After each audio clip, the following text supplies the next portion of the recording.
சரவண ஜோதியே நமோ நம. வாழ்க வையகம், வாழ்க வளமுடன். அனைத்து தமிழ் நெஞ்சங்களுக்கும் கனிவான வணக்கங்கள். நாம் இந்த பதிவில் குரு பகவானின் அதிசார பெயர்ச்சியால் ஏற்படும் சுப மற்றும் அசுப பலன் என்ன என்பதனை பற்றி காண்போம். கடந்த மே மாதம் 14ஆம் தேதி குரு பகவான் ரிஷபராசியில் இருந்து மிதுனராசிக்கு பெயர்ச்சி அடைந்தார். சனி பெயர்ச்சிக்கு அடுத்தபடியாக ஜோதிடத்தில் மிகவும் சக்தி வாய்ந்தது குரு பெயர்ச்சி ஆகும். பொதுவாக குரு பகவான் ஒரு ராசியிலிருந்து மற்றொரு ராசிக்கு செல்ல சுமார் 1 வருட காலம் எடுத்துக்கொள்ளும் நிலையில் தற்போது 6 மாதத்திலேயே கடகராசிக்கு செல்கிறார். வரும் அக்டோபர் மாதம் 18ஆம் தேதி குரு பகவான் மிதுன ராசியில் இருந்து கடகராசிக்கு பயிற்சி ஆவார். கடகராசிக்கு பயிற்சியாகும் குரு பகவான் டிசம்பர் மாதம் 5ஆம் தேதி மீண்டும் மிதுன ராசிக்கு பயிற்சி ஆவார். கிரகங்கள் பொதுவாக தங்கள் சுற்றுப்பாதையில் ஒரு குறிப்பிட்ட வேகத்தில் நகர்ந்து ஒரு ராசியில் இருந்து மற்றொரு ராசிக்கு செல்லும்.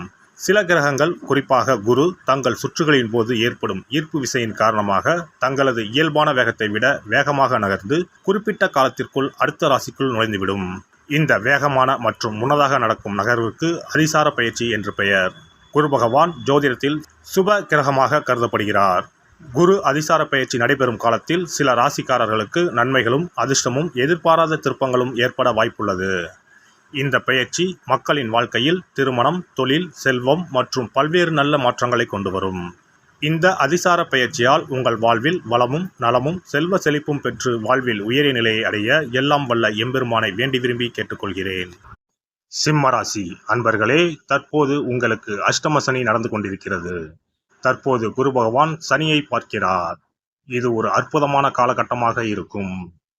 குரு பகவான் 12ஆம் இடத்தில் உச்சம் பெறுகிறார். குரு பகவான் உங்கள் ராசிக்கு 5 மற்றும் 8ஆம் இடத்துக்கு உரியவர். 8க்கு உரியவர் 12இல் மறைவதால் விபரீத ராஜயோகம் உண்டாகும். 8க்கு உரியவர் நன்மையை தரப்போகிறார். வறுமை நிலை மாறி செல்வம் வரும். அருமையான வாய்ப்புகள் உங்களை தேடி வரும். உச்சம் பெற்ற குரு பகவான் 12ஆம் இடத்தில் இருப்பதால் நன்மைகளை அதிக அளவில் பெறுவீர்கள். குரு பகவான் 12இல் இருந்து 4ஆம் இடத்தை பார்க்கிறார். இனி பாதிப்புகளை ஏற்படுத்திய அனைத்து விஷயங்களும் பரிபூர்ணமாக நீங்கும். அதே சமயம் உங்கள் ராசிக்கு 6ஆம் இடத்தை குரு பகவான் பார்க்கிறார். 6ஆம் இடம் என்பது ரண ருண ரோக சத்ருஸ்தானம். வியாதி, கடன், கஷ்டங்கள் அனைத்தும் தீரும் காலகட்டமாக இது இருக்கும். கடனால் இதுவரை பட்டு வந்த பாதிப்புகள், தடைகள் அனைத்தும் பரிபூர்ணமாக நீங்கும். கடனை அடைப்பதற்கான வழிகள் உருவாகும். சிறு சிறு கடன்களை அனைத்தும் ஒரே கடனாக வாங்கி அடைத்து முடிப்பீர்கள். எடுத்த முயற்சிகளில் எல்லாம் வெற்றி காணும் யோகம் உண்டு. முயற்சிகள் அனைத்தும் பலிக்கும். நீண்ட நாட்களாக உடலில் இருந்து வந்த பிரச்சனைகள் அனைத்தும் சரியாகும். குரு பகவான் 12ஆம் இடத்தில் இருந்து 9ஆம் பார்வையாக 8ஆம் இடத்தை பார்க்கிறார். 8ஆம் இடத்தில் இருக்கும் சனியை குரு பார்ப்பதால் அற்புதமான யோகங்கள் கிடைக்கும் காலகட்டமாக இது இருக்கும். குருவின் பார்வை இருப்பதால் எல்லா விதமான நன்மைகளும் உங்களுக்கு கிடைக்கும். தடைகள் அனைத்தும் தவிடுபொடியாகும். உத்தியோகத்தில் இருப்பவர்களுக்கு பதவி உயர்வு, சம்பள உயர்வு கிடைக்கும். மேல் அதிகாரிகளின் ஆதரவு உங்களுக்கு கிடைக்கும்.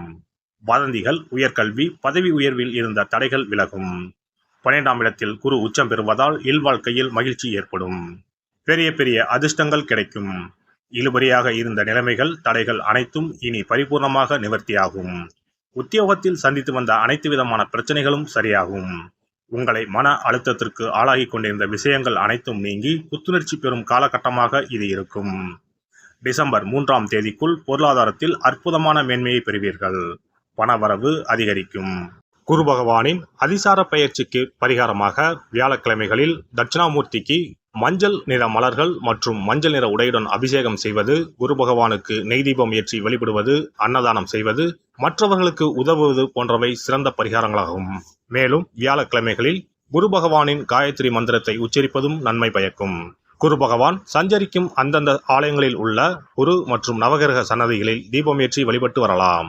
சிறப்பு பரிகாரம்: வியாழக்கிழமை அன்று மண்ணால் செய்யப்பட்ட ஒரு உண்டியலை வாங்கி வர வேண்டும். அந்த உண்டியலின் வெளிப்புறத்தில் மஞ்சளில் பன்னீரை ஊற்றி குழைத்து உண்டியல் முழுவதும் பூச வேண்டும். இப்படி பூசிய இந்த உண்டியலை நம்முடைய வீட்டின் குபேர மூலையில் வைத்துவிட வேண்டும். தினமும் அல்லது வாரத்திற்கு ஒரு முறை குறிப்பிட்ட ஒரு தொகையை போட்டுக்கொண்டே வர வேண்டும். உதாரணமாக 2 ரூபாய், 5 ரூபாய், 10 ரூபாய், 20 ரூபாய் என்று நம்முடைய வசதிக்கு ஏற்றவாறு ஏதாவது ஒரு தொகையை நாமே தேர்வு செய்து அதை மட்டும் 10 ரூபாய் என்றால் 10 ரூபாயாக தினமும் அல்லது வாரத்திற்கு ஒரு முறையோ போட வேண்டும். இப்படி உண்டியலில் நாம் பணத்தை சேர்ப்பதன் மூலம் நம்முடைய வாழ்க்கையில் குருவால் ஏற்பட்ட பண பிரச்சனைகளும் தன பிரச்சனைகளும் தீரும். உண்டியல் நிறைந்த பிறகு உண்டியலில் இருக்கக்கூடிய பணத்தை எடுத்து அருகில் இருக்கக்கூடிய சித்தர்கள் ஜீவ சமாதி உண்டியலில் செலுத்திவிடலாம். அல்லது ஏதாவது ஒரு பொருளாக வாங்கி கொடுக்கலாம். இது பொதுவான பரிகாரமாகும். உங்கள் ராசிக்குரிய அதிசார பெயர்ச்சி பலன்களை அறிந்து அதற்கு ஏற்ற பரிகாரங்களை ஒரு அனுபவமிக்க ஜோதிடரின் ஆலோசனையின்படி செய்வது நல்லது. எல்லாம் வல்ல இறையருளால் நீங்களும் உங்கள் அன்பு குடும்பமும் உடல் நலம், நீலாயுள், நிறை செல்வம், உயர் புகழ், மெய்ஞானம் ஓங்கி வாழ்க வளமுடன். இந்த வீடியோ பதிவு உங்களுக்கு பிடித்திருந்தால் லைக் பண்ணுங்க, கமெண்ட் பண்ணுங்க, ஷேர் பண்ணுங்க. மறக்காம சப்ஸ்கிரைப் பண்ணுங்க. பக்கத்துல இருக்கிற பெல் பட்டனை கிளிக் பண்ணுங்க. நன்றி, வணக்கம். ஓம் நமச்சிவாய. சிவாய நம.